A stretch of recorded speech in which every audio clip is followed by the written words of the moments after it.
Reciban saludos de parte de Iglesia Bíblica del Señor Jesucristo y les transmito una profunda sensación de gratitud por todas las muestras de cariño, de amor y de aprecio que han podido compartir conmigo desde el día de ayer. Gracias de corazón por orar por nosotros, gracias de corazón por proponerse animar nuestros corazones a seguir adelante como deseamos que también ustedes también sigan adelante, pero con mucho gozo de poder compartir estos días de conferencia aquí con ustedes. El Señor nos ha dado, creo, un tiempo muy hermoso en estos días y Él ha exaltado a su Hijo, el Señor Jesucristo. Una de las cosas que ha pasado es que a medida que fueron avanzando los predicadores, yo fui notando cómo mi sermón se iba achicando. Cuando el hermano Héctor terminó de predicar, yo le dije, yo creo que tú tienes como el 40-50% de lo que yo iba a predicar. Luego vino el hermano Johnston y él agradó quizás un 5% más.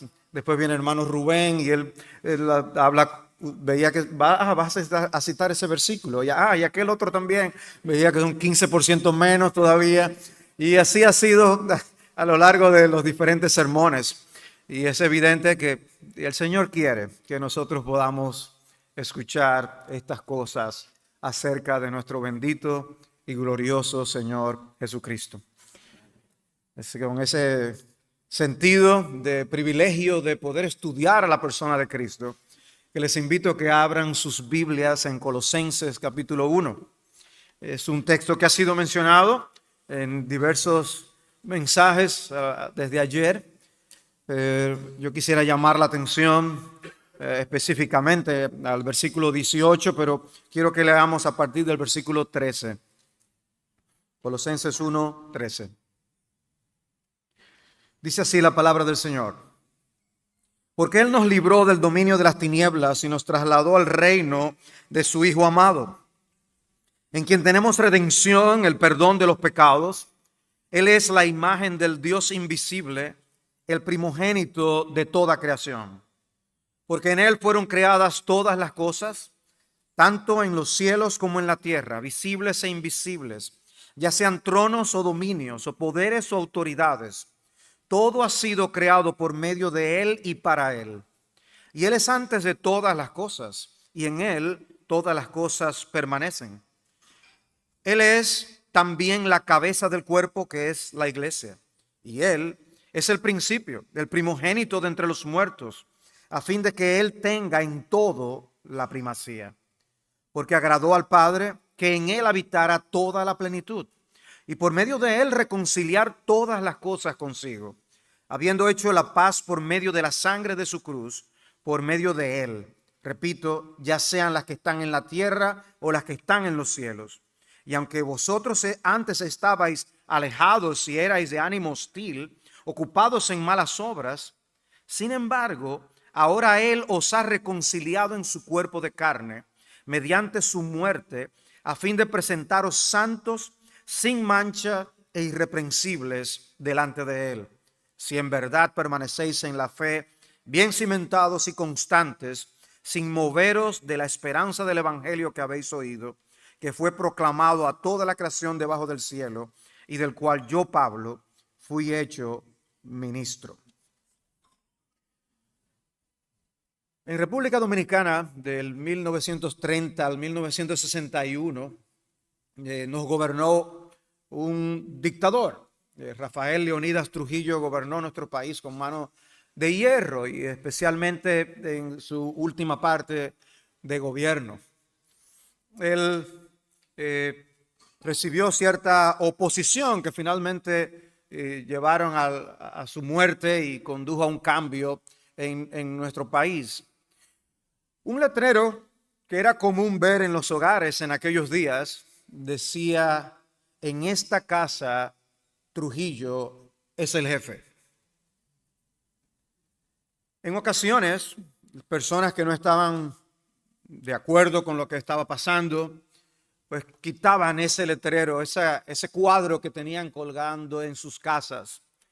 Y si se enteraban que venía algún policía, alguien que podía denunciar que en esa casa no eran favorables a él, rápidamente sacaban el letrero, el cuadro donde lo tuvieran escondido y lo ponían otra vez en la pared para evitar sospechas, llamar a problemas. Pero pueden notar que aunque este hombre tenía poder y hacía y deshacía, no todo el mundo lo respetaba. Y tú podías tener un letrero en tu casa que decía, en esta casa Trujillo es el jefe, pero quitar el letrero.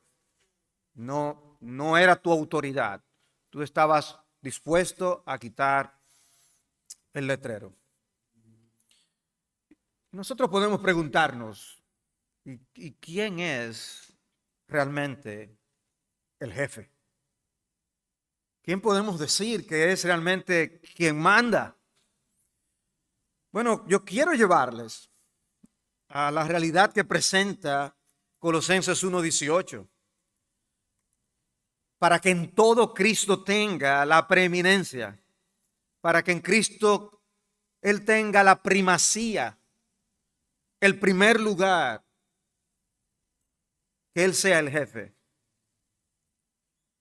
Y una de las cosas que hace Pablo al escribir esta epístola a los colosenses es lidiar con las falsas doctrinas que estaban llegando a esta congregación.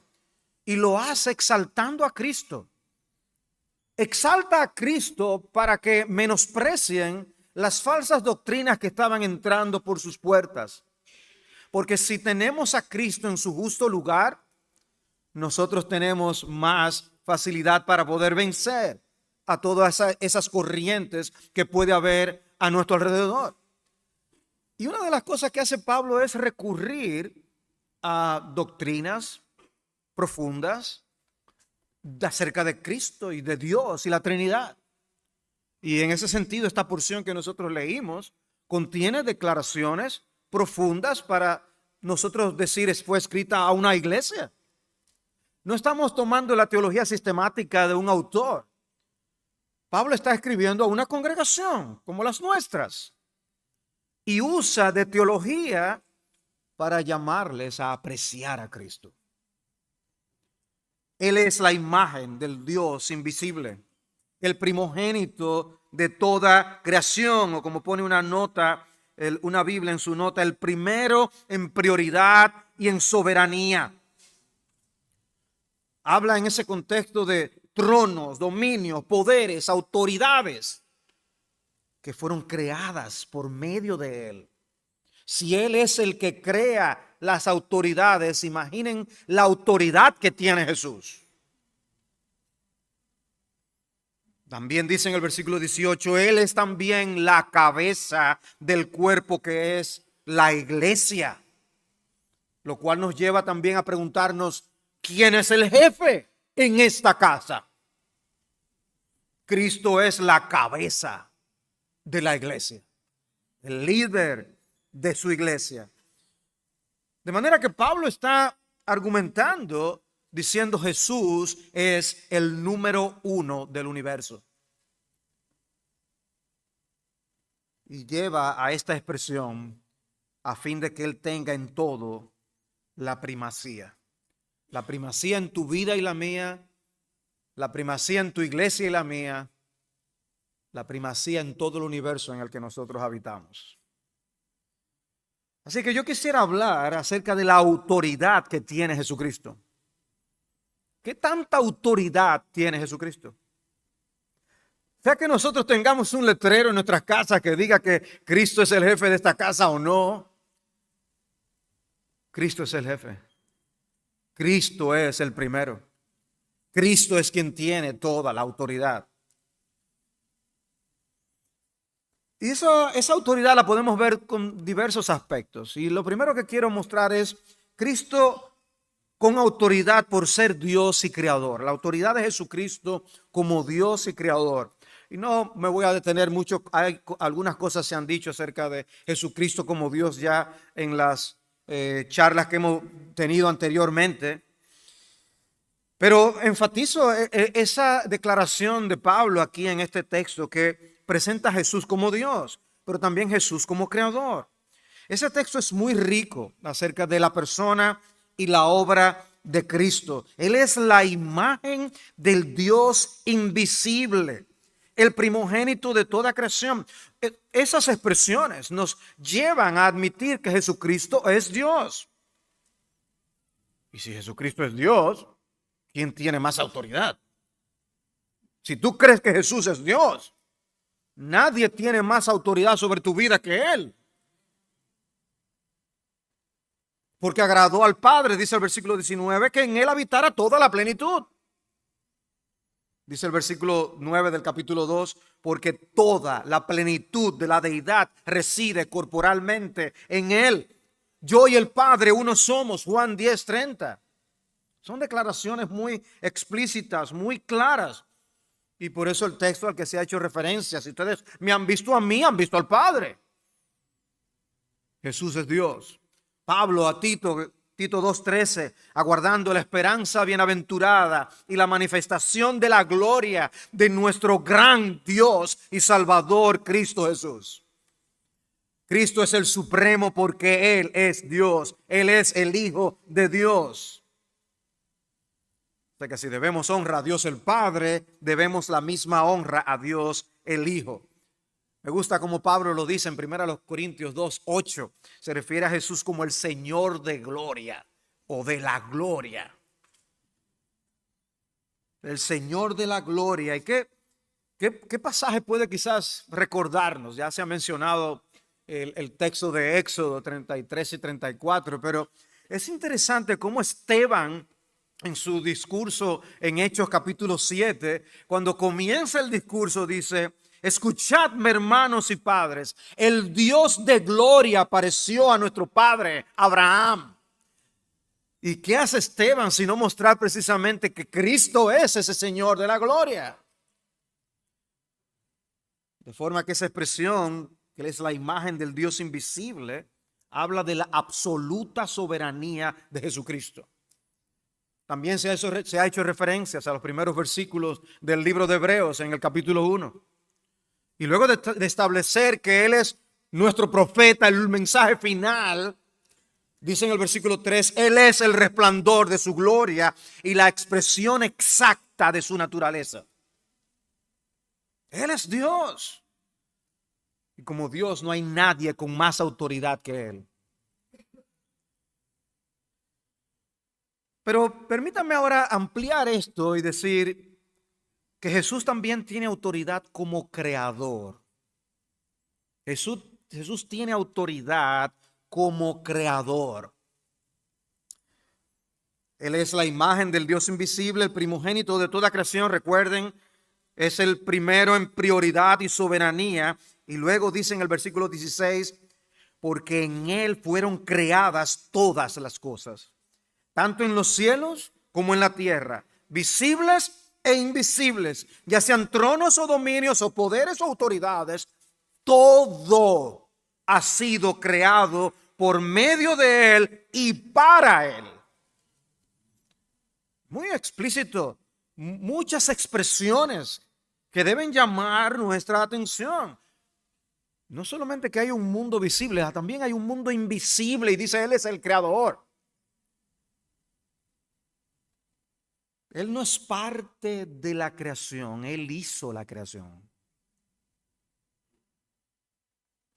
En Isaías 44, versículo 24, dice así, dice el Señor, tu Redentor, el que te formó desde el seno materno, yo el Señor, creador de todo, que extiendo los cielos yo solo y afirmo la tierra sin ayuda.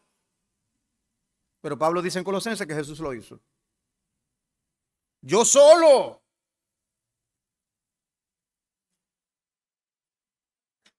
Enfatiza Juan también. Vimos los primeros versículos del Evangelio de Juan. Jesús es el Logos. Luego dice en el versículo 3, todas las cosas fueron hechas por medio de Él, y sin Él nada de lo que ha sido hecho fue hecho. Cristo es el autor de todo, por eso tiene autoridad. Autoridad.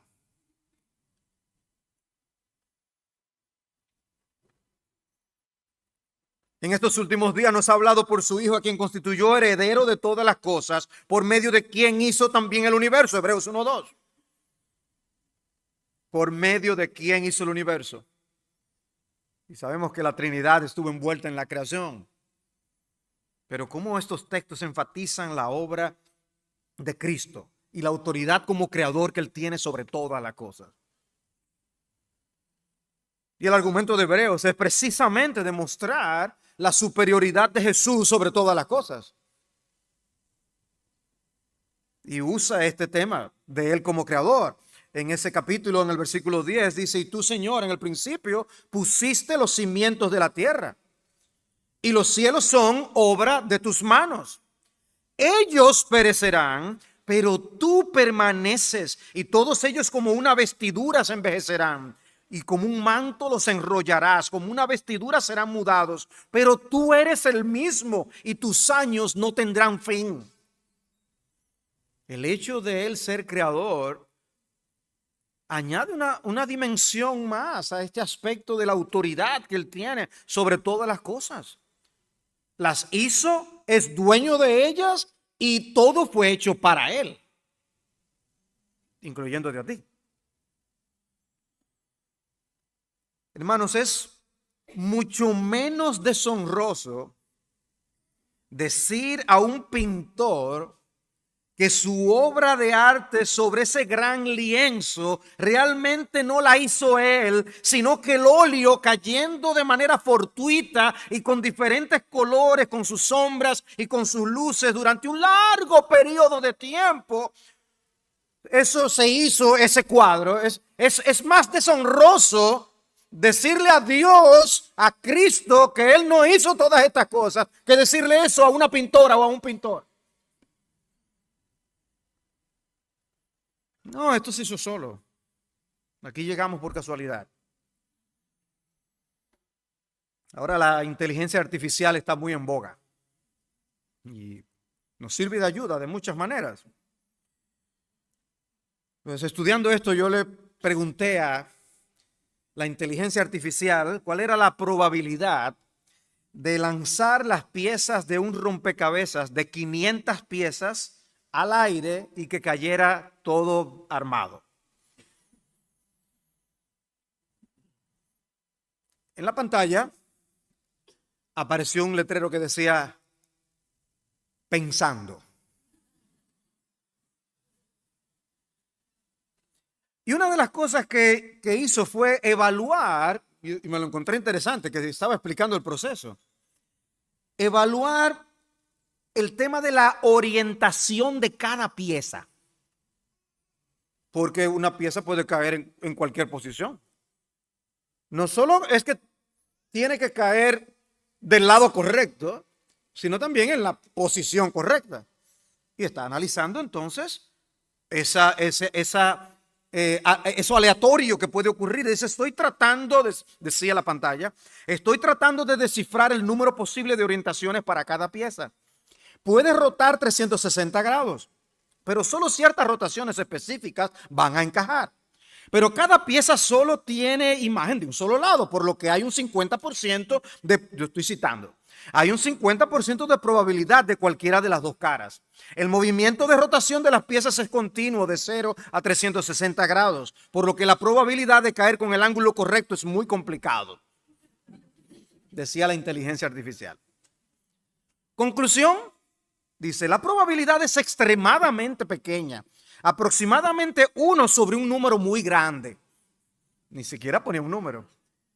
Y dice: es prácticamente imposible que un rompecabezas de 500 piezas caiga completamente armado al ser lanzado al aire.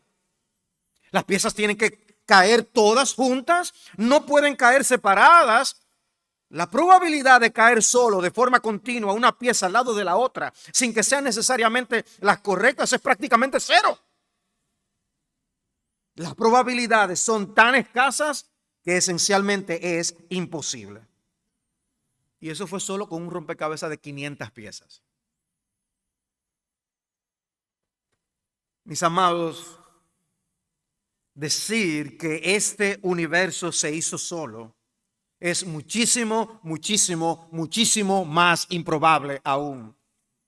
Decir que una gran explosión cósmica produjo este universo con todas sus galaxias y con los sistemas que componen las galaxias, con cada estrella, con cada planeta en su lugar, y que después se mantienen en un movimiento fijo y predecible, es muchísimo, muchísimo más improbable aún. Decir que la distancia entre el Sol y la Tierra sea precisamente la que se necesita para sostener la vida como algo casual es una locura. Que la distancia entre la Tierra y la Luna sea precisamente la necesaria para la marea, los ecosistemas marinos y aún la vida vegetal, es como lanzar un rompecabezas de 1.000.000 de piezas y que caigan completamente armados. En Él fueron creadas todas las cosas, tanto en los cielos como en la tierra, visibles e invisibles, ya sean tronos o dominios o poderes o autoridades. Todo ha sido creado por medio de Él y para Él.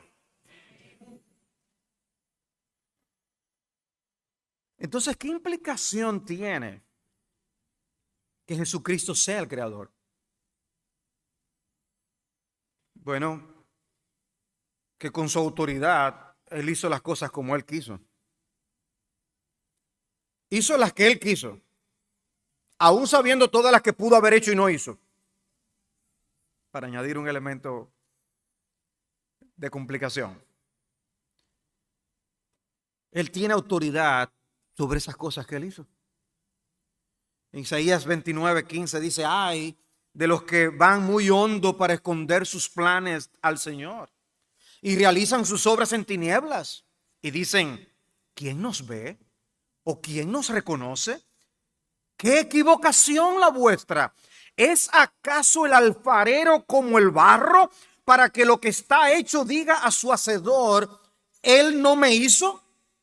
¿O lo que está formado diga al que lo formó: él no tiene entendimiento?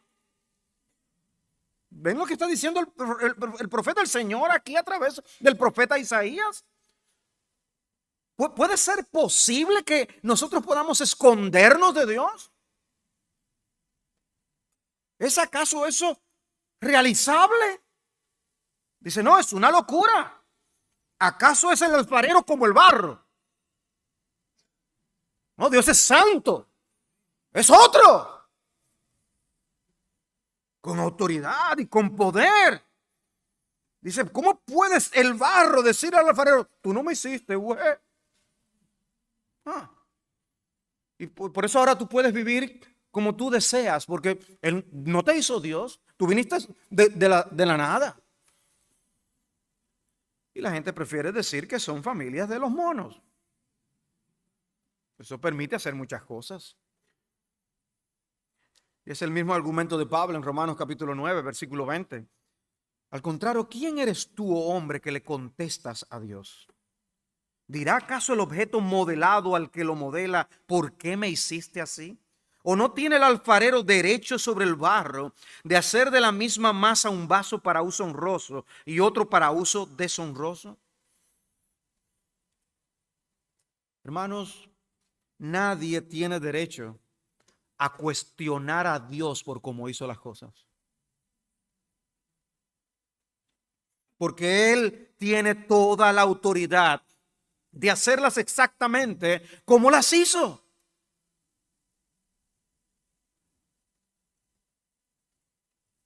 Quizás tú tengas una enfermedad o has tenido una enfermedad. O alguien amado tiene una enfermedad. Y uno se pregunta: ¿por qué? Pero al hacerlo, recordemos: Dios está en los cielos y nosotros en la tierra. Y podernos someternos a su autoridad como nuestro creador. Él nos hizo con la genética que tenemos. Por eso dice que no cae un pelo de nuestras cabezas a tierra si no sea su voluntad. O sea que yo sé cuál es la voluntad de Dios para mí.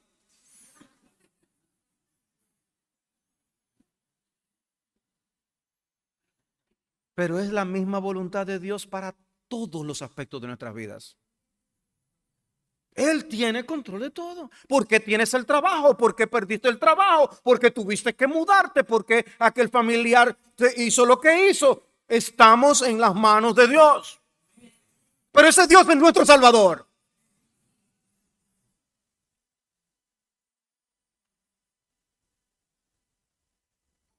Y guió todas las cosas para que ese Creador se hiciera uno de nosotros y muriera en la cruz del Calvario para salvarnos.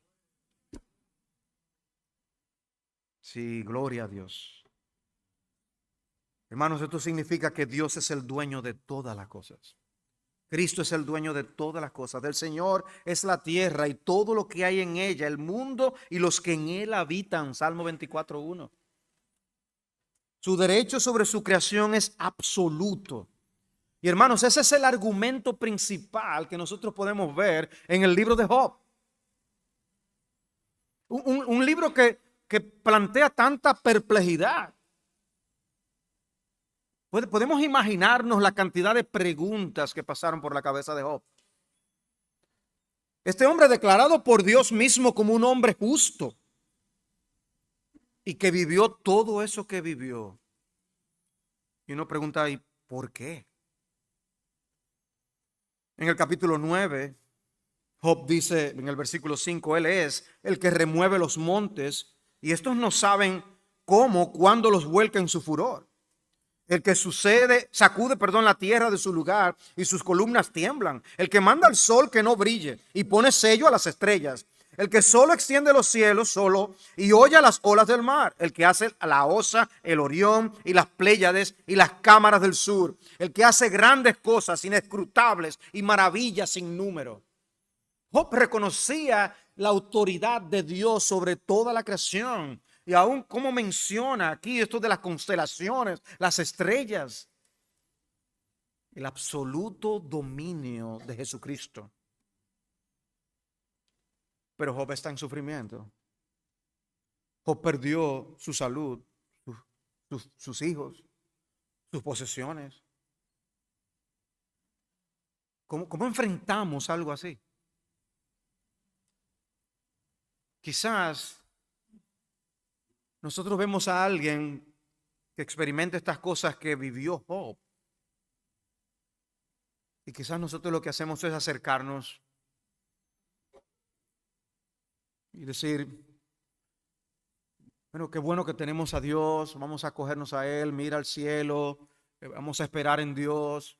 Y eso está bien. El asunto es que eso no fue lo que Dios hizo en el libro. Yo tengo preguntas, dice Job. Y Dios no le respondió ninguna. Al contrario, Dios le hizo más preguntas a Job. La forma en que Dios lidió con Job en su aflicción fue llevándole a que admitiera que Él es el creador y que Él hace su voluntad y que Él es el dueño de todas las cosas. Es sorprendente. Uno estudia los últimos capítulos de Job y lo que Dios le dice a Job. O sea, yo estoy sufriendo porque perdí a mi familia, lo perdí todo, perdí mi salud y tú quieres hablarme a mí de Behemoth y tú quieres hablarme de Leviatán. Sí, eso fue lo que hizo Dios. Y aún le dijo, Job, ve a ver chequea a ver. Pues imagínense que ustedes le pidan que vaya a amarrar a un perro salvaje. Hay un perro ladrando como loco y deseando morderte y te dicen, ve y amárralo. Tú dices, ¿yo? Dios le dijo a Job, mira, ve a ver si tú puedes amarrar a Leviatán. Ve a ver si tú puedes, amárralo. ¿Qué es lo que Dios le está diciendo a Job? Job, tú no tienes capacidad para lidiar con las cosas que yo he creado en este mundo. Y fue mi voluntad crear a Leviatán y a Behemoth también. Lo que necesitamos no es tener las respuestas a todas nuestras preguntas. Lo que necesitamos es acogernos a un Dios que es el soberano del universo y someternos a su voluntad.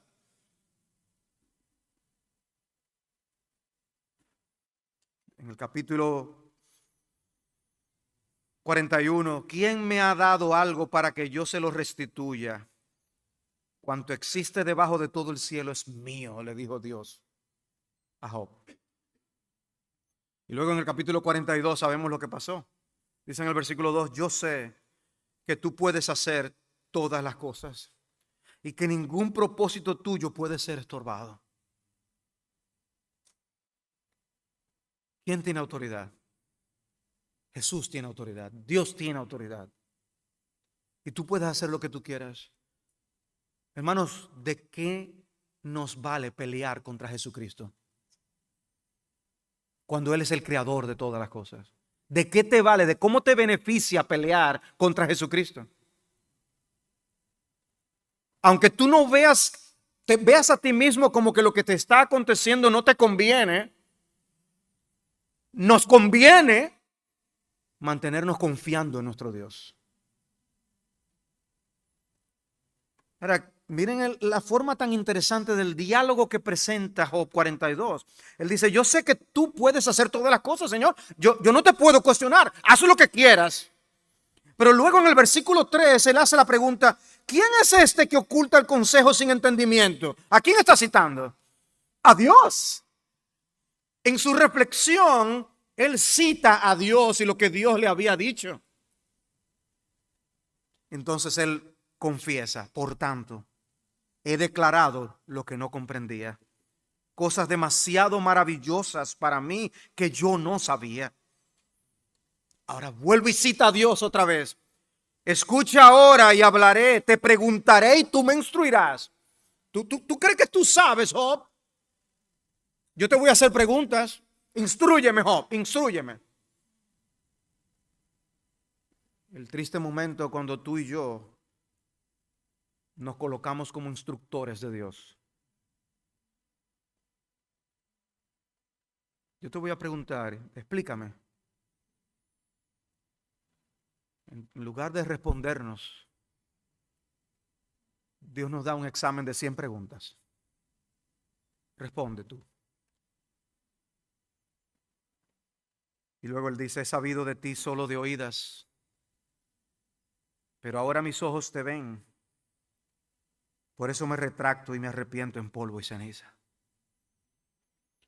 Cuando vemos a Cristo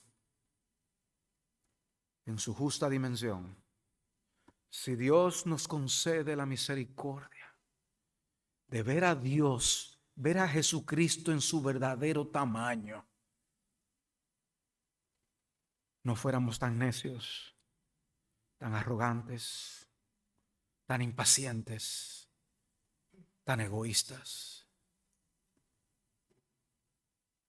El Señor le mostró a Job su verdadero tamaño. Yo pensaba que había oído de ti. Yo pensaba que te conocía, pero ahora mis ojos te ven. Y me arrepiento. Me retracto. No puedo seguir cuestionándote como antes, Señor. ¿De qué tamaño es el Cristo que se nos ha presentado desde ayer hasta hoy? ¿De qué dimensión?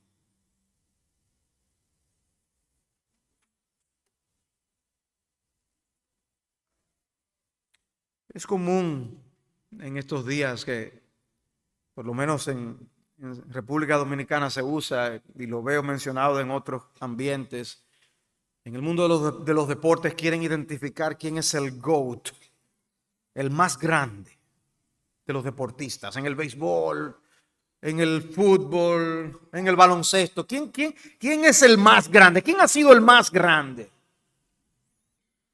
Bueno, lo que Pablo está haciendo al decirnos todas estas cosas de nuestro bendito Señor Jesucristo es, Jesucristo es el número uno. No hay nadie más grande que Jesucristo. Él tiene la preeminencia. Él tiene la primacía. La gran pregunta es, ¿y qué implica eso para nuestras vidas? ¿Qué implica que Él sea el número uno? Hermanos, que tiene que ser el número uno en nuestras iglesias. Cristo tiene que ser el tema. Él es quien Él es. Si terminamos hablando de cualquier otra cosa, somos cualquier cosa menos una iglesia de Jesucristo. Jesús es el tema. Pero desciéndelo a tu vida personal también. Si Él es el número uno, ¿qué lugar, adivina, qué lugar debe ocupar en tu vida personal? Para que en todo tenga la preeminencia. Y como creador es dueño de tu alma, dueño de tu vida. Porque todas las cosas fueron creadas por medio de Él y para Él. Tú eres para Él. Jesús es la razón de la existencia del universo. Él es la explicación. Y creó todas las cosas y sostiene todas las cosas. Siguen existiendo porque Él las sostiene. Él es antes de todas las cosas y todas las cosas en Él permanecen. Maravilloso. Es un texto realmente para ampliar, pero no tengo ese tiempo. Interesante recordar un texto que ha sido citado varias veces aquí, Mateo 28, hablando de la gran comisión. Pero hablando de la autoridad de Jesús, recuerden cómo comienza el texto de la gran comisión. Y acercándose Jesús les habló diciendo: toda autoridad me ha sido dada en el cielo y la tierra. ¿Saben qué es lo que sostiene la labor de la iglesia en el cumplimiento de la gran comisión? Saber que Jesús tiene toda autoridad. Por eso podemos ir con confianza a predicar el evangelio. Porque Él es dueño de todas las cosas. Él tiene la autoridad. No es en nuestro nombre. Nuestro Dios está en los cielos, dice el Salmo 115. Él hace lo que le place. Y si Él quiere salvar un alma, la va a salvar. Y Él nos dijo: ve, predica, haz discípulos. Tengo autoridad para mandarte a hacer discípulos. Confía, yo voy a hacer discípulos. Todo lo que quiero realizaré. Ese es nuestro Dios. Nuestro Dios es capaz de domar leones, como vemos en Daniel 6. Él es el dueño de todas las cosas. Un autor puso una lista de cosas que manifiestan esta autoridad de nuestro Dios.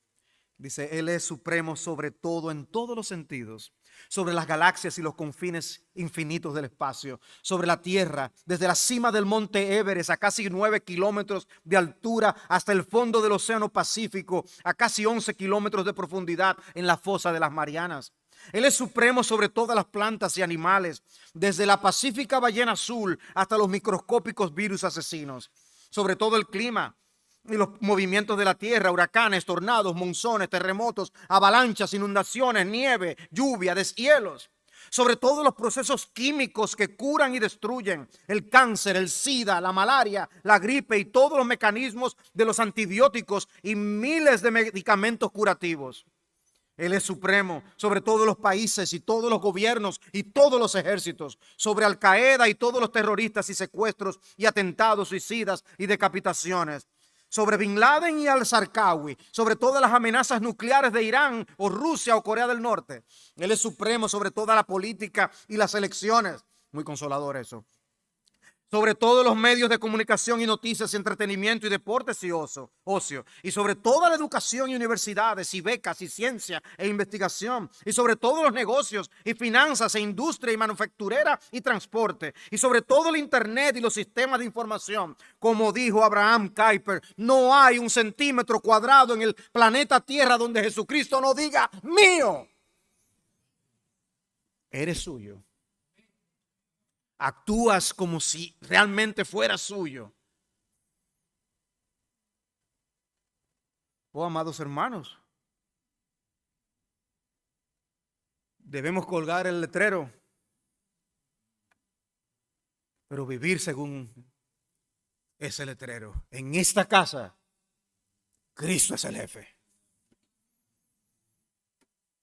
Pero podemos añadir y ver la autoridad de Jesucristo como Rey y Señor.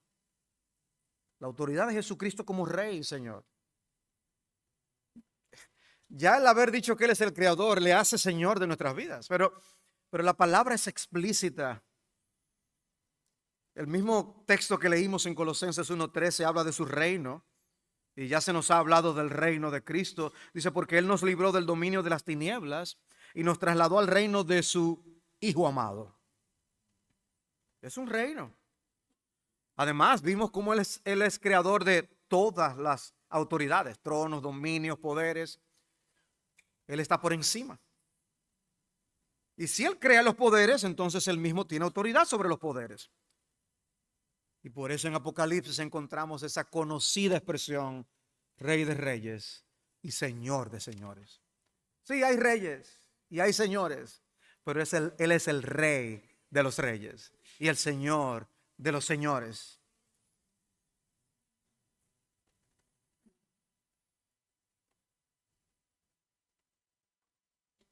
¿O piensas que no puedo rogar a mi Padre y Él pondría a mi disposición ahora mismo más de 12 legiones de ángeles? ¿Recuerdan ese texto? Cristo podía llamar su ejército en un instante, porque es Rey. ¿Y por qué no lo hizo? Bueno, para que hoy tú y yo pudiéramos estar aquí, para dar lugar y espacio a sus súbditos de todas las edades que fueran llamados por su gracia y para salvación. Y entonces, quizás ahora podemos decir, veo el mundo y yo digo, uy, si Jesús es Rey, ¿y cómo es que están pasando todas estas cosas? Hablando del tema de la resurrección, Pablo en 1 Corintios 15 les dice en el versículo 23, pero cada uno en su debido orden, Cristo las primicias, el primero en resucitar, luego los que son de Cristo en su venida, entonces vendrá el fin. Cuando entregue el reino al Dios y Padre, después que haya abolido todo dominio y toda autoridad y poder, pues Él debe reinar hasta que haya puesto a todos sus enemigos debajo de sus pies. Y el último enemigo que será abolido es la muerte, porque Él ha puesto todo en sujeción bajo sus pies. Pero cuando dice que todas las cosas le están sujetas, es evidente que se exceptúa aquel que ha sometido a Él todas las cosas. Dicen, no es que Dios el Padre está sujeto a Dios el Hijo. Dice, cuando haya sido sometido a Él, entonces también el Hijo mismo se sujetará a aquel que sujetó a Él todas las cosas, para que Dios sea todo en todos. Señorío, reinado de nuestro bendito Señor Jesucristo. Hermanos, no nos quedemos con la imagen del bebé indefenso de la encarnación. Nos vayamos a Apocalipsis 1 y veamos a Jesucristo en su esplendor y gloria, como el apóstol Juan lo vio. Recuerden, el Juan que tenía confianza de recostar su cabeza en el pecho del Señor. Dice Apocalipsis 1:10, estaba yo en el Espíritu en el día del Señor, y oí detrás de mí una gran voz como sonido de trompeta. Trata de usar tu imaginación al escuchar esta descripción de Apocalipsis 1.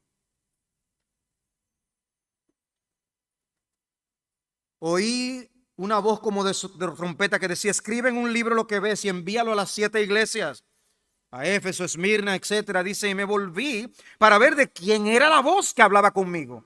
Y al volverme vi 7 candeleros de oro.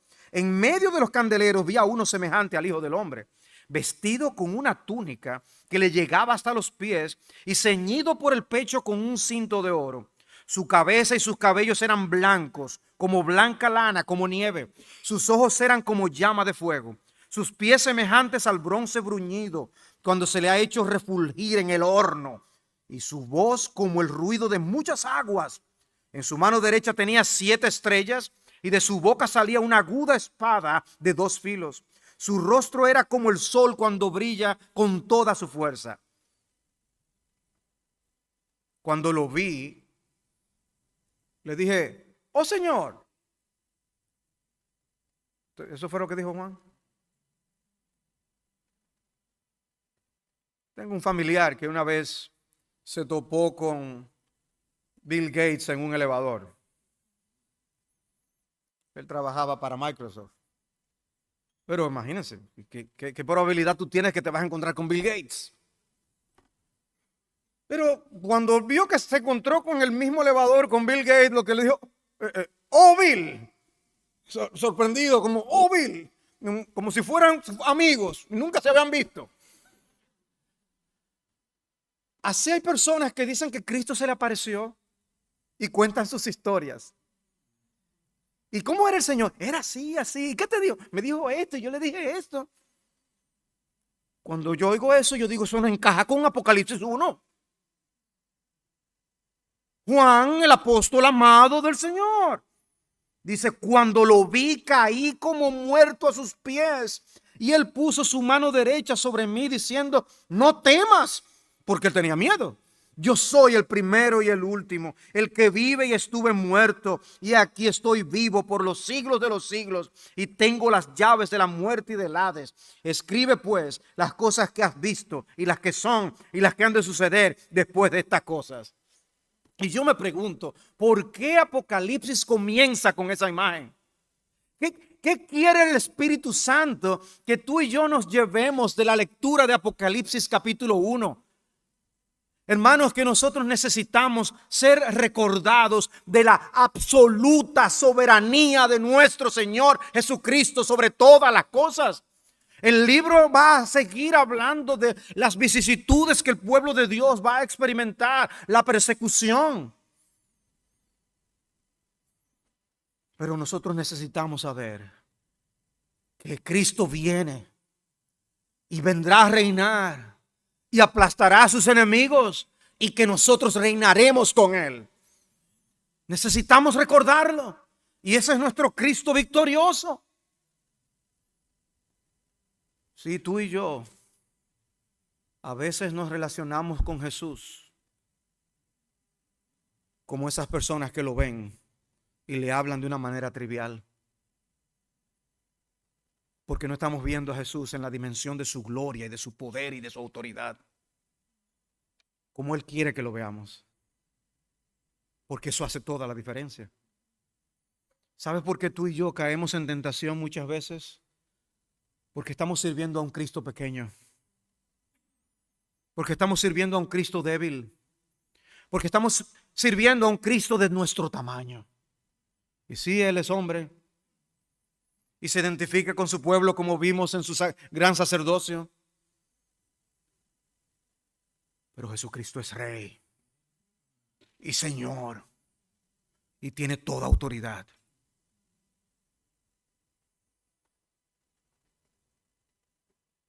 No, Dios no dejó al mundo, no lo hizo y dejó al mundo funcionando solo como el deísmo dice, no. Él gobierna. Él es Rey, cantábamos eso. Es Rey, lo cantábamos. Ninguno de nosotros vive para sí y ninguno muere para sí. Romanos 14:7.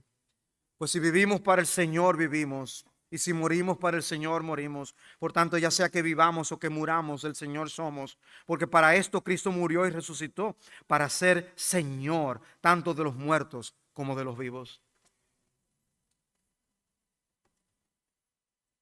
Entonces, en el día a día, tenemos que recordar que nuestro Dios, nuestro Señor y Salvador, es Rey. Es Rey desde que te levantas hasta que tú pones la cabeza en la almohada.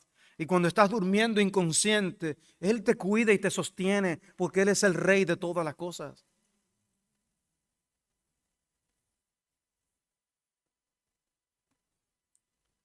Él es Señor de todos. Tiene autoridad. ¿Recuerdan la historia del centurión de Mateo 8? Él quería que Jesús fuera a su casa para que sanara a su siervo que había quedado paralítico y estaba sufriendo mucho, dice el texto. Y Jesús le dijo, yo iré y lo sanaré. Y luego viene lo interesante. El centurión le dijo a Jesús, Señor, no soy digno de que entre bajo mi techo, mas solamente di la palabra y mi criado quedará sano. Maravillosa expresión. Dice, porque yo también soy hombre bajo autoridad, con soldados a mis órdenes, y digo a este, ve y va, y al otro, ven y viene, y a mi siervo, haz esto y lo hace. Y lo que le estaba diciendo a Cristo es, tú no tienes que ir, solo tienes que decirlo. Y Jesús alabó la fe de este hombre. Señor, tú solamente tienes que decir la palabra y ocurre. O si nosotros tuviéramos esa fe. Pero ven la autoridad de Jesús.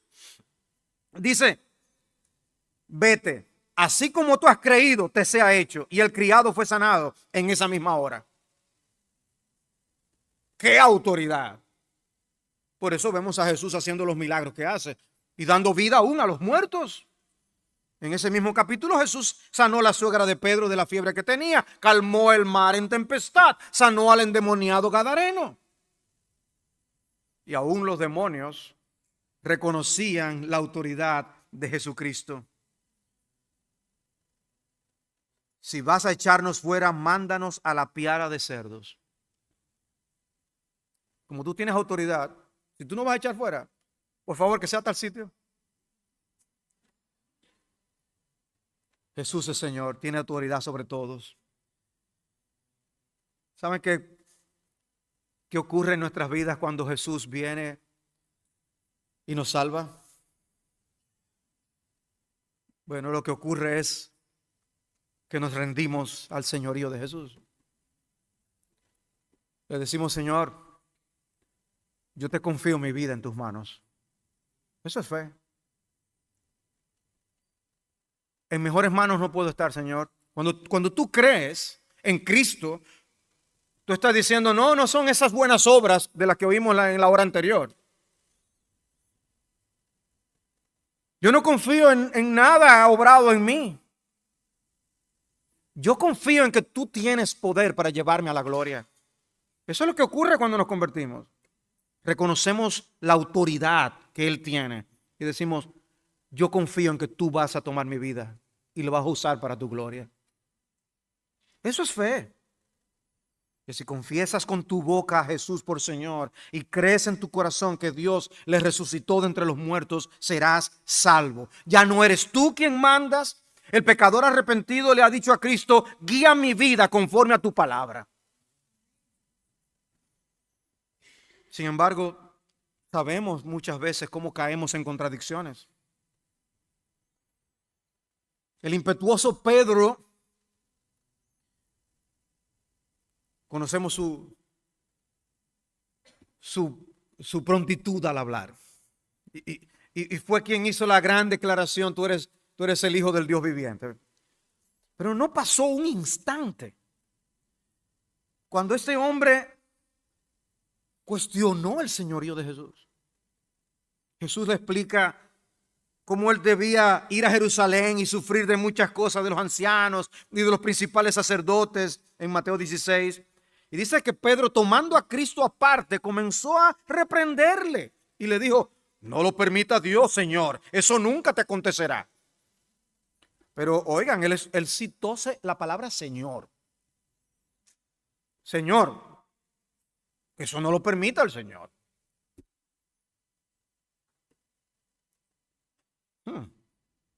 Aconsejando a Dios. Tú y yo somos capaces de aconsejar a Dios. Pedro lo hizo y nosotros muchas veces lo hacemos y no lo admitimos. Señor, tú sabes que eso las cosas no deben ser así porque y si pasa aquello, Señor, entonces le damos los argumentos al Señor de cómo Él debió haberlo hecho.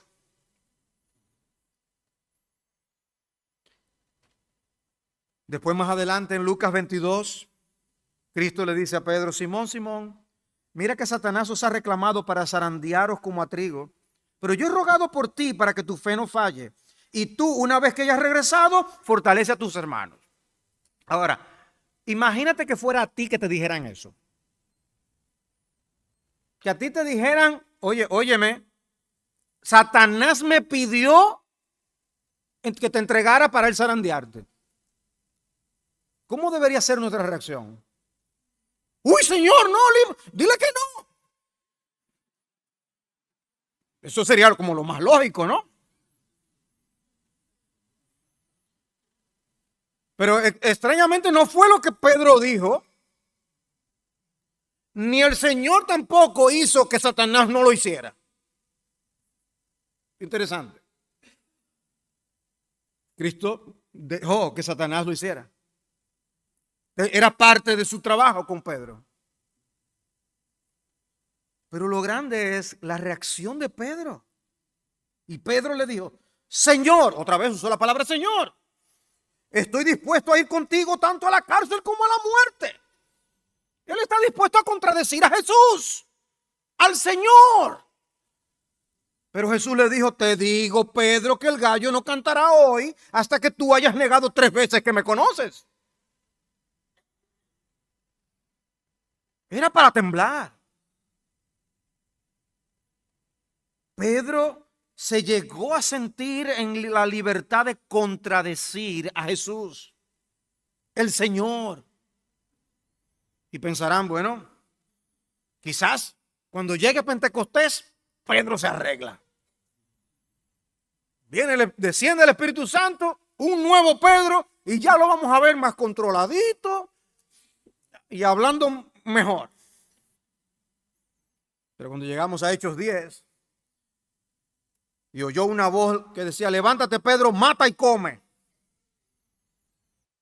Y Pedro muy obediente dice, sí Señor. ¿Eso fue lo que dijo? No, más Pedro dijo, de ninguna manera Señor. 2 expresiones que no deberían ir juntas nunca. Si es de ninguna manera, no le diga Señor.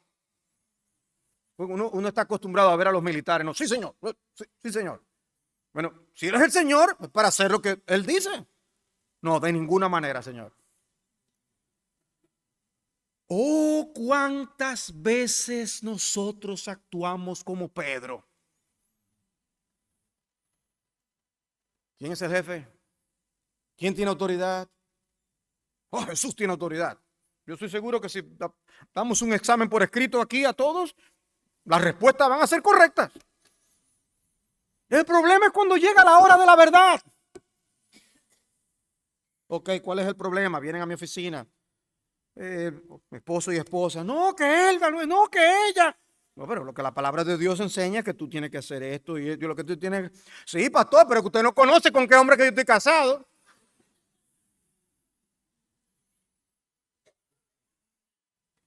Entonces le decimos al Señor, no, Señor. Sí, porque nos podemos fijar en Pedro y criticar a Pedro. Pero tú y yo fácilmente hacemos lo mismo. ¿Quién manda en tu vida? ¿Por qué haces lo que haces? No, ¿por qué tú no estás viniendo a la iglesia, a los cultos de oración? No, porque tal cosa. Y fabricamos excusas con las que tratamos de acallar nuestras conciencias. ¿Y por qué estás faltando a los cultos? ¿Y qué está pasando? ¿Por qué esa frialdad? Y es cuando empezamos a ceder y empezamos a contradecir con nuestras vidas lo que declaramos que Jesús es, para que en todo tenga la preeminencia, aún en tu vida privada.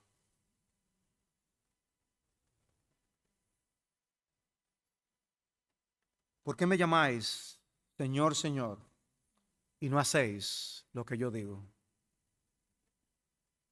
¿Para qué me llamas Señor? ¿Cuál es el sentido si no vas a rendirte a mis pies para hacer mi voluntad? ¿Quién es Señor de tu vida? Juzgar por cómo vives y la forma como tú sigues las Escrituras. ¿Quién manda en tu vida? Porque Jesús no es un rey de adorno como los reyes de algunas naciones. Él es rey. Dice un autor, aunque Dios ha hablado en la Escritura, con frecuencia caemos en patrones de descuido e indiferencia hacia su palabra. Leer la Biblia de 1 a 3 veces por semana. Esto es buscando estadísticas. Leer la Biblia de 1 a 3 veces por semana no produce resultados diferentes. Si acaso produce alguno con aquellos que no la leen. Dice él, si acaso produce alguno con aquellos que no la leen. O sea, en otras palabras, leer la Biblia 1 o 3 veces a la semana, estás en el mismo grupo de los que no la leen. Por los efectos. Eso es por estadística. Y sigue diciendo el autor. Leerla más de 4 veces por semana nos hace sentirnos menos solos, menos airados, menos adictos al alcohol o la pornografía, menos estancados espiritualmente hablando, más evangelísticos, mejor discípulos. Porque tú estás tomando en serio la palabra del Señor. Y eso tiene un impacto en nuestras vidas. Eso nos va a transformar. Y nos va a acercar a la voluntad de Dios. Que es una de las cosas que Jesús, el profeta, hace, es hablarnos. No es el mensaje final de Dios. ¿Cuál fue la encomienda de Dios el Padre en el momento de la transfiguración? A él oír. Es interesante que está con Moisés y Elías. Pero es la voz de Jesús la que hay que seguir. A él oír. Y esa voz tenemos que escucharla día tras día, porque sus ovejas oyen mi voz, dice Jesús. Es crucial. Pero quiero terminar recordando otros 2 aspectos que están relacionados de la autoridad de Jesús. Y algunos de esos versículos fueron citados aquí desde el día de ayer hasta hoy. Y es recordar la autoridad de Jesús como juez por un lado y como salvador por el otro. En breve. No fue que se me fue el tiempo, es que es a propósito, quería terminar con esa nota. Pero Dios el Padre designó a Dios el Hijo como el juez de todos los hombres. Y eso le da una autoridad. Dice, porque ni aun el Padre juzga a nadie, Juan 5:22, sino que todo juicio se lo ha confiado al Hijo, para que todos honren al Hijo, así como honran al Padre. El que no honra al Hijo, no honra al Padre que le envió. Y en ese contexto dice, en verdad os digo, el que oye mi palabra y crea al que me envió, tiene vida eterna. Y no viene a condenación, sino que ha pasado de muerte a vida. Esto tiene que ver con salvación y con condenación. Y dice, le dio autoridad para ejecutar juicio porque es el Hijo del Hombre. Tiene la autoridad para juzgarnos. Ay, pero ¿y por qué tú dices que eso es malo? Es que no se trata de lo que tú digas o de lo que yo diga. Se trata de lo que Dios ha dicho.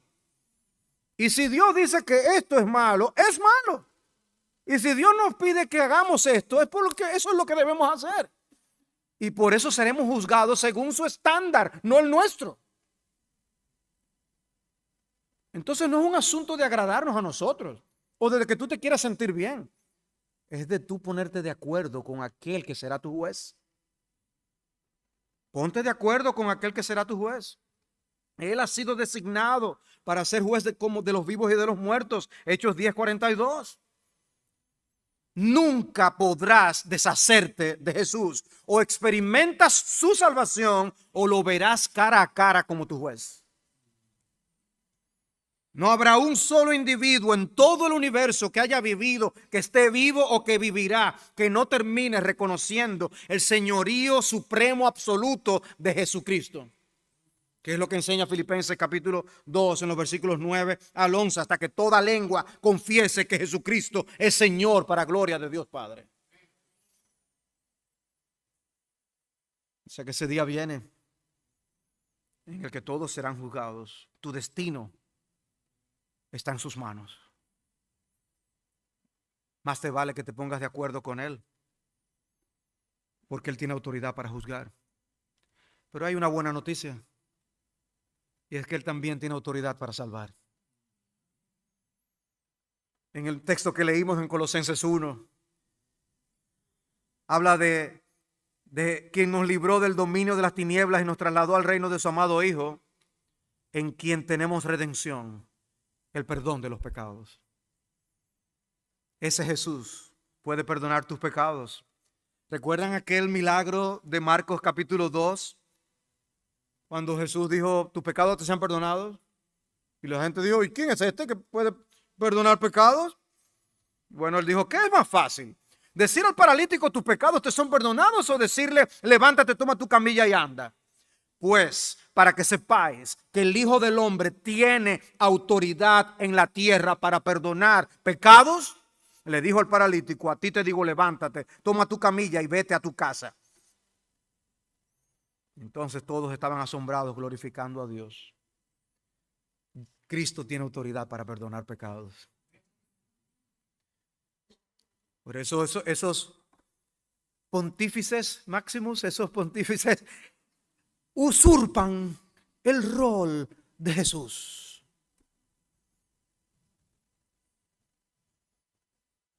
Él tiene autoridad para salvar. Y cuán compasivo y cuán misericordioso es Él. O corre a Jesucristo, o huye a Jesucristo. Hoy corre a Jesús para refugiarte y no seas juzgado en aquel día del juicio donde darás cuenta de todos tus pecados. Debe ocurrir en tu vida una revolución copérnica. Copérnico, en su libro sobre las revoluciones de las esferas celestes, escribió como él decía, el mundo no es geocéntrico, el mundo es heliocéntrico, el sol es el centro del sistema. Y cuando descubrió esto cambió. Los libros de la ciencia cambiaron desde entonces hacia adelante. Mi amigo, hoy tiene que ocurrir una revolución copérnica en tu corazón, donde tú dejes de ser el centro y Cristo venga a ocupar su lugar. Y eso va a poner en orden las cosas de tu vida. Y te va a dar, Cristo te dará vida eterna y una esperanza eterna, depositando tu fe en Él. Pero debes refugiarte en Él. Corre, corre, no vayas caminando, corre a Jesús y no descanses hasta que tú tengas todos tus pecados perdonados. No descanses mientras tú estés en el centro. Estás en peligro. Para que en todo tenga la preeminencia. En esta casa, Cristo es el jefe. Vamos a orar. Señor, te damos gracias por tu palabra. Te damos gracias por hablarnos con claridad y con misericordia, porque conocerte a ti es nuestra esperanza. Gracias por mostrarte a pecadores viles en la dimensión en la que te describes en tu santa palabra. Ahora te decimos por un lado que perdones nuestros pecados cuando hemos deshonrado tu majestad y tu gloria. Y por otro lado que nos ayudes a rendirnos a tus pies. Sí, Señor, ayúdanos a morir ante ti para vivir para ti. Gracias. Gracias por Jesús y el perdón de nuestros pecados. Alabamos tu nombre. Le rendimos a Él la gloria. Ayúdanos porque nos quedamos cortos. En su nombre te lo pedimos. Amén.